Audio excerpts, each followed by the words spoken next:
Assalamualaikum warahmatullahi wabarakatuh. Hari ini saya berada di kebun bersebelahan dengan pokok ni. Kenapa pokok ni? Okey. Nampak?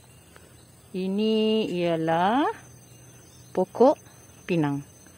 Okey, jadi nak buat apa dengan pokok pinang ni? Jadi bersama dengan saya ya.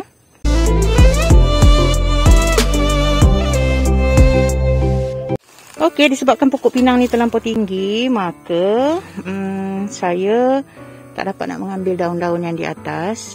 Di bawah ni dah banyak dah tumbuh anak-anak dia. Jadi saya akan ambil daun-daun yang ada di bawah ni aja untuk dibuat minyak daun pinang. Serta saya akan campur juga sedikit dengan buah-buah pinang yang dah jatuh bertaburan ni. Kita akan campur sedikit ya. Jadi untuk pengetahuan semua, ni saya dah kutip sikit. Untuk pengetahuan semua ya, buah pinang dan juga daun pinang ni sebenarnya ada banyak khasiat yang jarang kita didedahkan ya. Saya akan tulis semuanya di deskripsi tentang khasiat pinang ni. Jadi di setengah tempat menggunakan minyak pinang untuk sebagai bahan pengubatan untuk membunuh parasit dan kuman. Jadi kita di Malaysia ni jarang sangat kita dengar. Tapi yang banyak di Malaysia ni orang menjual minyak pinang sebagai ubat untuk kesuburan lelaki dan perempuan lah. Untuk lelaki lah terutamanya, saya tengok di Shopee tu yang mereka tulis deskripsinya adalah untuk kesuburan lelaki. Jadi itu bukan tujuan saya. Tujuan saya ialah nak mengubat kepala anak-anak cucu saudara saya ni. Jadi dalam pinang ni juga ada bahan yang sangat menyebabkan ketagihan. Sebab itulah saya rasa orang tua dulu-dulu mereka menjadikan pinang ni sebagai salah satu bahan makanan harian yang hari-hari mereka ambil bersama-sama dengan sirih. Jika ambil secara berlebihan boleh menyebabkan kanser, sebenarnya kanser mulut. Tapi sepanjang ingatan saya lah, nenek saya, tok saya dan saya sendiri pun pernah waktu kecil-kecil dulu bila dia orang makan, saya makan. Alhamdulillah tak ada siapa-siapa pun yang kena sebab kita tak makan secara berlebihan. Jadi ada banyak bahan, saya akan kongsikan bahan-bahan di dalam deskripsi tentang pinang ni ya. Jadi inilah daun pinang yang saya dah ambil tadi dan saya dah basuh. Seterusnya saya akan recek lah daun-daun pinang ni. Okey, jadi daun pinang ni saya dah recek-recek untuk saya jemur supaya cepat kering. Bila dah kering nanti kita akan proses untuk mendapatkan minyak daun pinang supaya kita boleh menggunakannya untuk mengubat kutu kepala dia. Saya sengaja lapik sebab senang nanti bila nak kumpul balik, tak adalah dia masuk celah-celah bakul tu kan.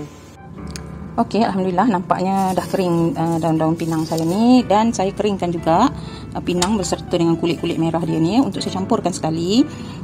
Keterangannya bahawa bahan arikolin dalam semua spesies arika, iaitu pinang merah, pinang kuning, semua pinang lah, mengandungi bahan yang boleh menghapuskan parasit. Sebab itu di setengah-setengah tempat mereka menggunakan air pinang untuk mengubat kayap, untuk mengubat cacing dan sebagainya.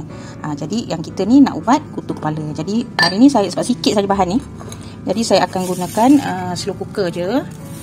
Slow cooker je, jadi tak payah tunggu, senang hati sikit. Dan saya akan campurkan dengan minyak kelapa sebab tujuannya nak bubuh kat rambut kan. Jadi tak nak bagi rambut dia dalam masa yang sama nak bagi lembut. Jadi saya akan menggunakan minyak kelapa ya, pure coconut oil. Jadi tuang sekadar hapus. Orang lain pun boleh guna juga nanti ni kan, untuk gatal-gatal kepala semua. Okey. Okey, elok-elok hapus macam tu je. Okey, lepas tu tutup dan saya pasang pada suhu paling rendah, low. Nampak tak? Low saja. Jadi saya nak biar je lah selama 4 jam macam tu. Nanti dia bila dah siap, lepas 4 jam bila dah siap nanti saya akan tunjuk hasil. Alhamdulillah, inilah dia hasilnya selepas 4,5 jam. Saya mula panaskan tadi pukul 4 petang. Jadi sekarang ni dah pukul 8.30 malam. Maka saya dah tutup api dan saya nak tapiskan dia lah. Saya tak perlukan dah daun-daun serta pinang ni sebab dah lebih 4 jam pun saya panaskan. Jadi macam biasalah saya akan gunakan tisu dapur dan juga corong. Okey.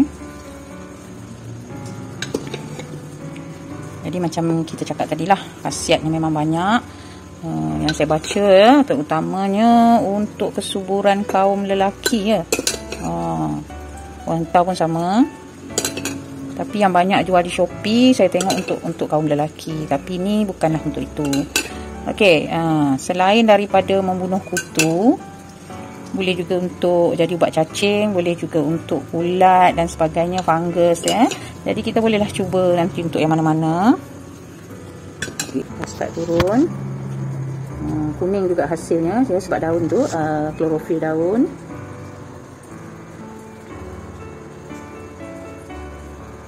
Jadi saya harap berkesanlah apa yang saya nak buat nanti.